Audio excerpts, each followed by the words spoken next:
Havells BLDC Plus ஃபேன்கள் புதுமையான தொழில்நுட்பம், ஆச்சரியமூட்டும் designs, energy efficient range. Havells காற்று மாற்றி வீசும்.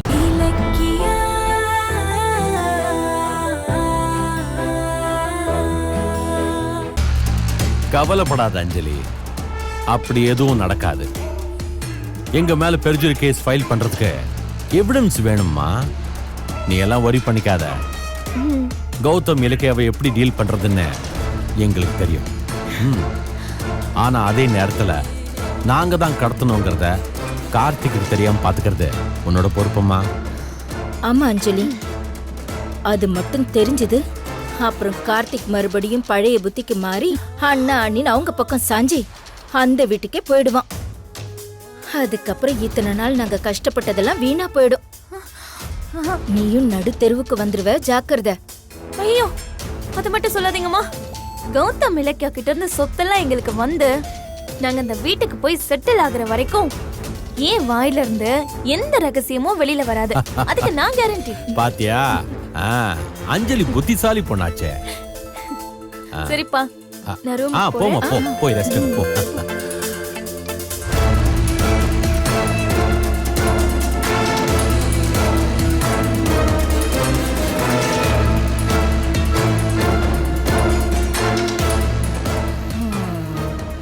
உன் கம்பெனி சொத்தை நாங்க கஷ்டப்பட்டு வாங்கி தருவோம், நீங்க சந்தோஷமா இருப்பீங்க. அத நாங்க வேடிக்கை பார்க்கணுமா? போடி, நீங்க 2 பேரும் எங்களுக்கு பலியாடுதான். எஸ்எஸ்கே, ஆதாரத்தை ரெடி பண்றேன்னு இலக்கியா கௌதம் கிட்ட சொல்லிட்டு போறானா? நாம இனி ஜாக்கிரதையா இருக்கணும். ஆமா, அந்த இலக்கிய சாதாரண ஆள் இல்ல. இனிமே அவ மேல ஒரு கண்ணை வச்சுக்கோ. அவங்க எப்படி பெர்ஜுரி கேஸ் போடுறாங்கன்னு நாமளும் பார்க்கலாம்.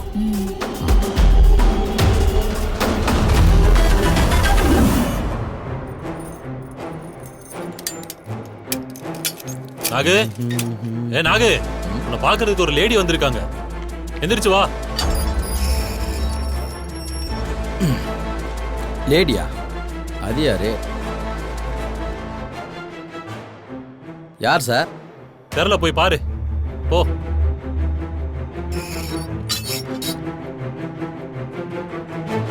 மேடம், நல்லா இருக்கீங்களா? நீங்க ஜெயில கஷ்டப்பட்டுட்டு என்ன நல்லா இருக்கீங்களான்னு விசாரிக்கிறீங்களே. சாரி நாகு, கார்த்திக்க கடத்தின விஷயத்துல அந்த எஸ்எஸ்கே தாட்சாணி தான் முக்கியமான குற்றவாளிங்க. நீங்க அவங்களுக்கு உதவிதான் செஞ்சிருக்கீங்கன்னு கோர்ட்ல நிரூபிச்சு உங்க தண்டனையை குறைக்கிறேன்னு சொல்லியிருந்தேன். ஆனா அந்த எஸ்எஸ்கேவையும் தாட்சாணியையும் குற்றவாளிகளா கோர்ட்ல நிறுத்த முடியாம நான் இன்னும் போராடிட்டு தான் இருக்கேன். அவங்க சிக்காம உங்க பக்கம் இருக்கிற நியாயம் வெளியே வராது போல இருக்கு. விடுங்க மேடம், அதெல்லாம் நடக்கிற காரியமா? ஏன் நடக்காது? அது விஷயமா தான் உங்களை பாத்துட்டு போலான்னு வந்தேன். என்ன மேடம் சொல்றீங்க? ஆமா நாகு, திரை மறைவுல எல்லா குற்றங்களையும் அவங்க செஞ்சுட்டு இப்ப நல்லவங்க மாதிரி வெளியே தெரிஞ்சிட்டு இருக்காங்களே, அந்த எஸ்எஸ்கேவும் தாட்சாயினியும். அவங்க மேல நான் பெர்ஜுரி கேஸ் போட போறேன். அது என்ன கேஸ் மேடம்? எனக்கு ஒன்னும் புரியலையே. அதாவது கோர்ட்டுக்கு தவறான தகவலை கொடுத்து போலியான சாட்சியை உருவாக்கி சட்டத்தை ஏமாத்துறவங்கள தண்டிக்கிறதுக்கான கேஸ் தான் பெர்ஜுரி ஆக்ட். அதுதான் இப்போ தாட்சாயினி எஸ்எஸ்கே மேல நான் போட போறேன். நான் போட போற கேஸ் மட்டும் நிரூபிக்கப்பட்டா அவங்க 2 பேரையும் தூக்கி ஜெயில போட்டுருவாங்க. அதே டைம் உங்க ஃபேமிலிய கத்தி முனையில பிளாக்மெயில் பண்ணி தான் உங்களை பொய் வாக்குமூலம் சொல்ல வச்சிருக்காங்கன்றதும் சேர்ந்து ப்ரூவ் ஆயிடும். அப்ப உங்க தண்டனை குறைஞ்சு நீங்களும் சீக்கிரமாவே வெளியே வந்துடலாம். அது உடனே செய்யும் மேடம். அப்பதான் இனி எந்த காலத்திலயும் எஸ்எஸ்கே தாட்சாணியால உங்களுக்கோ எனக்கோ எந்த தொந்தரவுமே இருக்காது. நிச்சயமா நான் செய்யதான் போறேன். அது விஷயமா தான் உங்ககிட்ட ஹெல்ப் கேட்கலான்னு வந்தேன். என்ன உதவி மேடம்? சொல்லுங்க, நான் உடனே செய்யறேன். என் குடும்பத்தை மட்டும் எஸ்எஸ்கே தாட்சாணி கிட்ட இருந்து காப்பாத்தி பாதுகாப்பான இடத்துல மட்டும் வச்சிருங்க. அப்புறம் பாருங்க, எஸ்எஸ்கே சொல்லி தான் கார்த்தியை நான் கடத்தினேன்னு நான் கோர்ட்ல வந்து சாட்சி சொல்றேன். இல்ல நாகு, அதுக்கான காலம் ரொம்ப கடந்துருச்சு. இப்ப நீங்க தண்டனை வாங்கின குற்றவாளி. நான் முதல்ல சொன்னது பொய்யான சாட்சி, இப்ப சொல்றதுதான் உண்மையான சாட்சின்னு நீங்க வந்து சொன்னா ஜட்ஜி ஏத்துக்க மாட்டாரு. எஸ்எஸ்கே தாட்சாணியை ஜெயில போடுறதுக்கு இன்னும் ஸ்ட்ராங்கான எவிடன்ஸ் தேவைப்படும். என்ன மேடம் இப்படி சொல்லிட்டீங்க?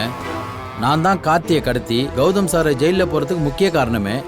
என்னையே கோர்ட்ல ஏத்துக்கலனா வேற என்னதான் பண்றது? சட்டம் அப்படி இருக்கு நாகு, நல்லா யோசிச்சு சொல்லுங்க.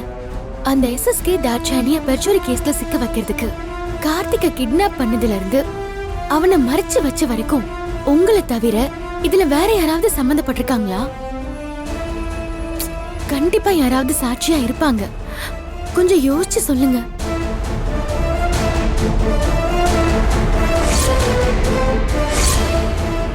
கூட இருந்த ரவுடிங்கெல்லாம் இந்நேரம் எஸ்கேப் ஆகிருப்பாங்க.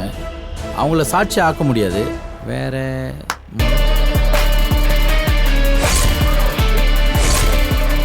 மேடம், ஒருத்தர் இருக்காரு. யாரு நாகு? யார் அவரு? சிவான்னு சொல்லி ஒரு டாக்டர். டாக்டரா? அவர் எப்படி இதுல? கார்த்திக்கு ஏதாவது உடம்புல பிரச்சனைனா அந்த டாக்டரை தான் எஸ்எஸ்கே சார் அனுப்புவார் மேடம்.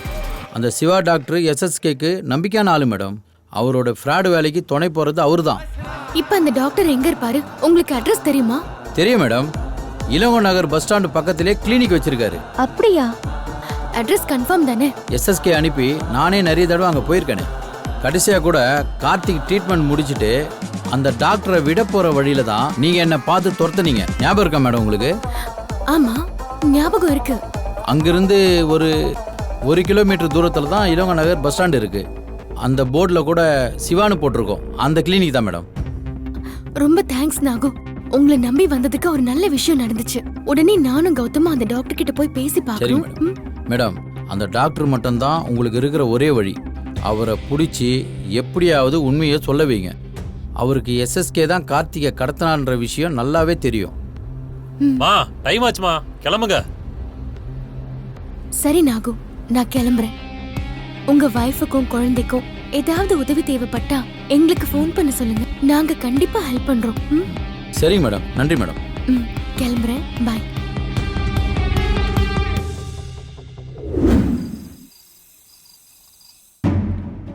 மா, இங்கதான் இருக்கீங்களா? என்னம்மா எப்பவும் கிச்சன் பக்கமே வர மாட்டீங்க? ஆனா இன்னைக்கு பாலெல்லாம் காய்ச்சிட்டு இருக்கீங்க. ஏன் சர்வன் கிளம்பிட்டாங்களா? இங்க பாருங்க, உங்களுக்கு பால் வேணும்னு கேட்டிருந்தா நானே காய்ச்சி கொடுத்துருப்பேன்ல. நீங்க இங்க வந்து சிரமப்படுறீங்க. இந்த பால் உனக்கும் கார்த்திக்குக்கும் தான் அஞ்சலி.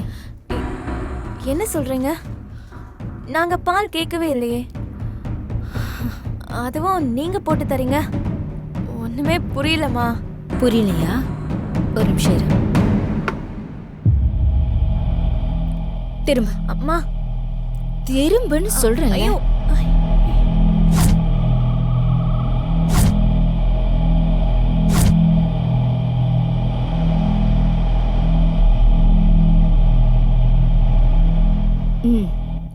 இப்போவாவது புரியுதா? நீயும் கார்த்திக்கும் சின்ன சிறுசுங்க. இது நீங்க சந்தோஷமா இருக்க வேண்டிய வயசு.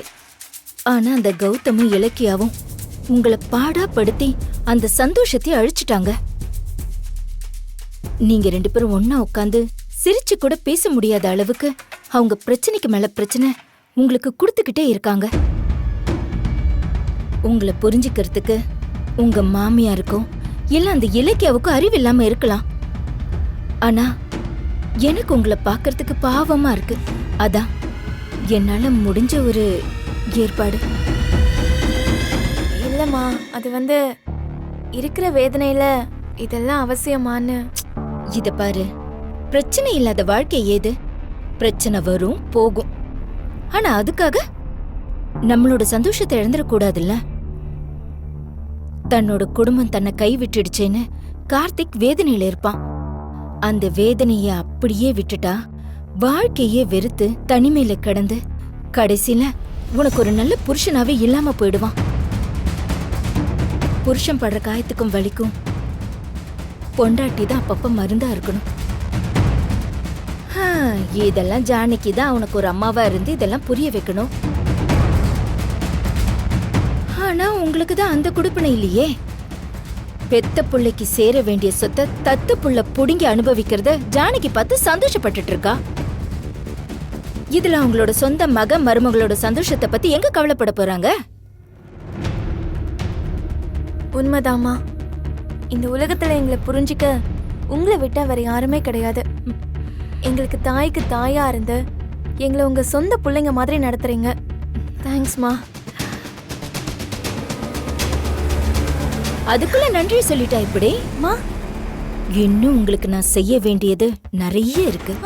மா, உங்களை சொந்த பிள்ளைங்கள நடத்துறதுல எனக்கும் நிறைய சுயநலம் இருக்கு அஞ்சலி.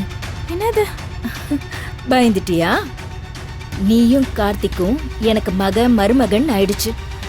அப்போ நான் பேரம் பேத்திய எதிர்பார்க்க தானே செய்வேன். அதத்தான் சுயநலம்னு சொன்னேன்.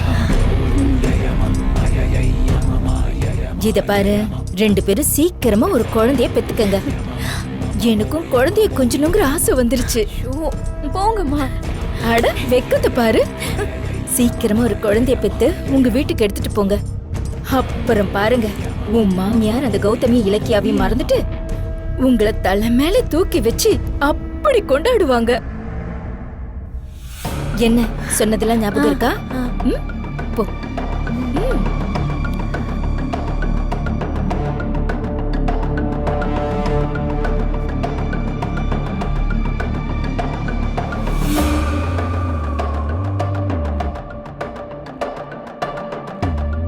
போ அஞ்சலி, போ.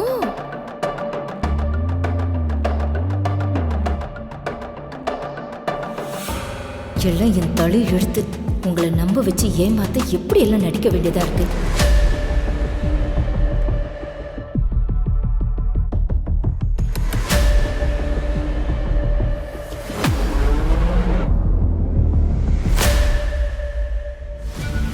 புருஷன் படுற காயத்துக்கும் வலிக்கும் பொண்டாட்டி தான் அப்பப்ப மருந்தா இருக்கணும்.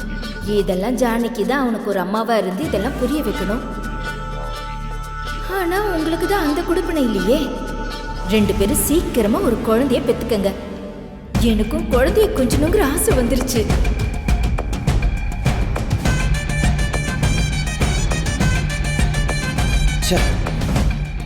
இவங்களுக்கு இருக்கிற பாசத்துல 1% கூட என்ன பெத்த அம்மாவுக்கு இல்லாம போச்சு.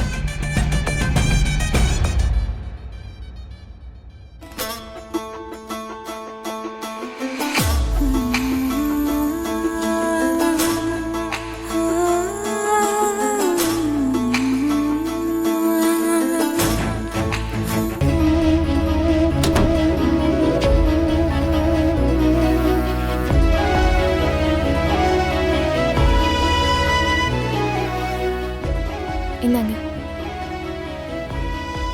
என்ன திடீர்னு பால்லாம் கொண்டு வர? அட, இந்த வெக்கம் அன்னைக்கு நாம ஃபர்ஸ்ட் டைம் பார்த்தப்போ இருந்த அதே வெக்கம் மாதிரி இருக்கு. என்ன ஸ்பெஷல் அஞ்சலி?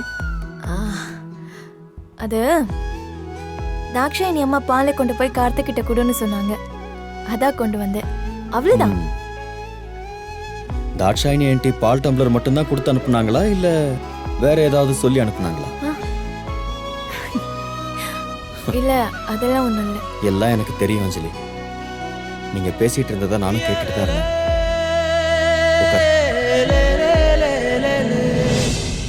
பாத்தீங்களா கார்த்திக், அவங்க எவ்வளவு நல்லவங்களா இருக்காங்கல்ல. ஆமா அஞ்சலி, அவங்க நம்ம மேல காட்டுற அக்கறையை பார்த்து எனக்கு நம்ம வீட்டுல இருக்கிறவங்கள பத்தி தான் ஞாபகம் வந்துச்சு. நம்ம சந்தோஷத்தை பத்தி கவலைப்படாம அவங்க எந்நேரமும் பணம் சொத்துன்னு அலையறாங்க. எஸ்எஸ்கேவும் தாட்சாயணி அம்மாவும் நமக்கு உண்மையான பேரண்ட்ஸ் எல்லாம் போயிட்டாங்களேன்னு ஒரே ஏக்கமாவே இருக்கு. சாரி அஞ்சலி, என்னாலதான் நமக்குள்ள இருந்த அந்யோன்யமும் சந்தோஷமும் இப்ப இல்லாம போயிடுச்சு. இனிமே அந்த குறைய வேண்டாம். நம்ம எப்பவும் சந்தோஷமா இருப்போம்.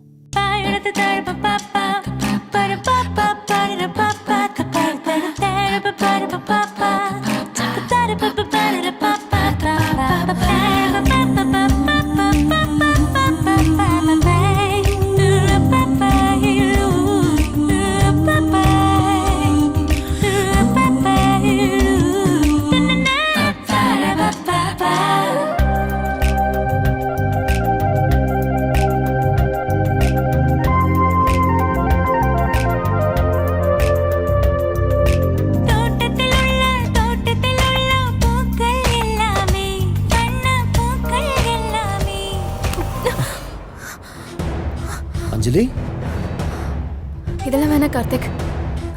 ஏய் என்னாச்சு? ஏன் திடீர்னு இப்படி பேசுற? என்ன தப்பா நினைக்காதீங்க.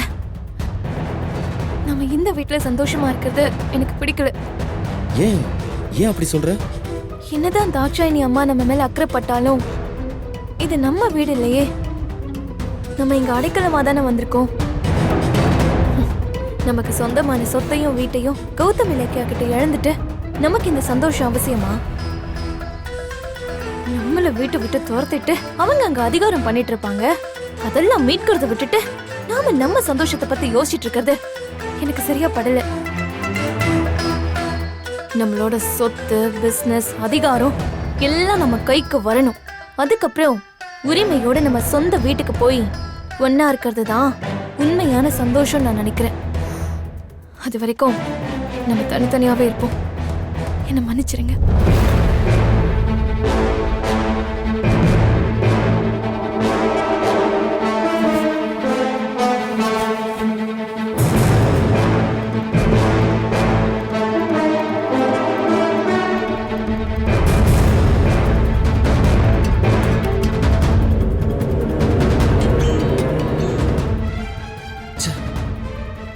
அந்த கௌதம் இலக்கியாவோட பணத்தாசையினால நம்ம சந்தோஷமும் சேர்ந்து கெடுத. சீக்கிரம் கேஸ்ல ஜெயிச்சு அவங்கள அந்த வீட்டை விட்டு துரத்துறேன்.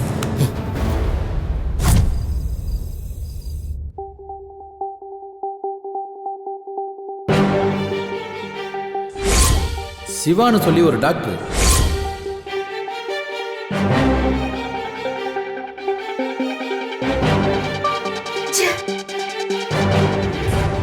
இலக்கியா, ஏய், கௌதம் என்ன இவ்ளோ லேட்டு?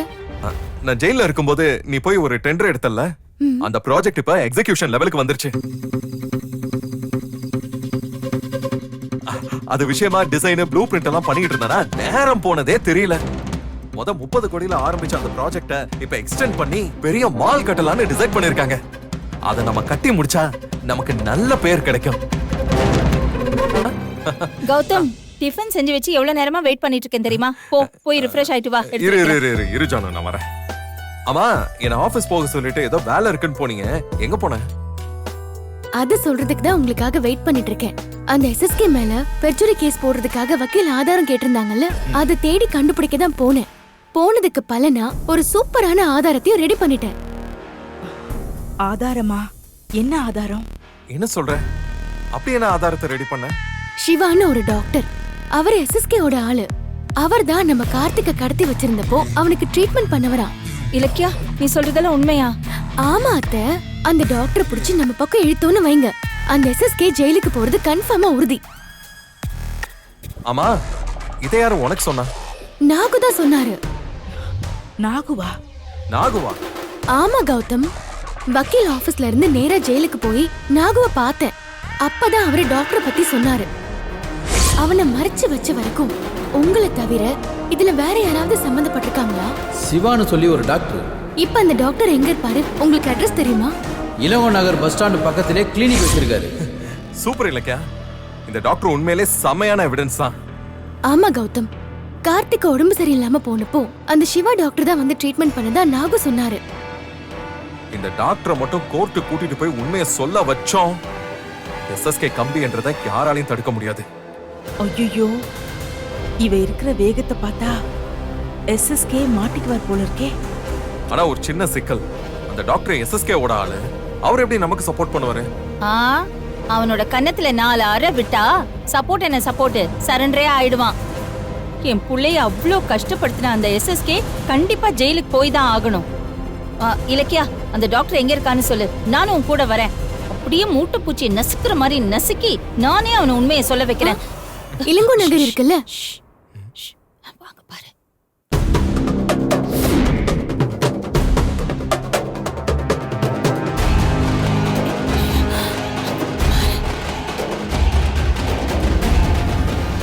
யாரது? வேற யாரு? பைரவிதான். ஏன் பேச்சு நிறுத்திட்டாங்க? இது பாருங்க, இங்க எதுவுமே பேச வேண்டாம், ரூம்ல போய் பேசிக்கலாம். இல்லனா இங்க பேசின அத்தனையும் எஸ்எஸ்கேக்கு ஃபோன் பண்ணி சொல்லிடுவா. வாங்க வாங்க போலாம் வாங்க. அத்தை கொஞ்சம் சும்மா இருக்கீங்களா? ஏய், என்னப்பா? அத்தை அத்தை, அந்த சிவா டாக்டர் வலசரவாக்கம் இளங்கோ நகர் பக்கத்துல கிளினிக் வச்சிருக்காராம். நாளைக்கு நாம அங்க கிளம்பி போய் அவரை புடிச்சு எப்படியாவது உண்மையை வாங்குறோம். என்ன சொல்றீங்க? நிச்சயமா இலக்கியா, அந்த டாக்டர் வாயாலேயே எஸ்எஸ்கே தான் கார்த்திகை கடத்தினான்னு சொல்ல வச்சிட்டாலே போதும். அதுக்கப்புறம் எஸ்எஸ்கேக்கு ஈஸியா தண்டனை கிடைச்சிடும்.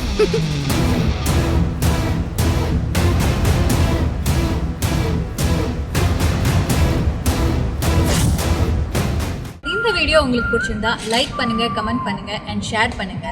மறக்காம சரிகமா டிவி ஷோஸ் தமிழை சப்ஸ்கிரைப் பண்ணுங்க.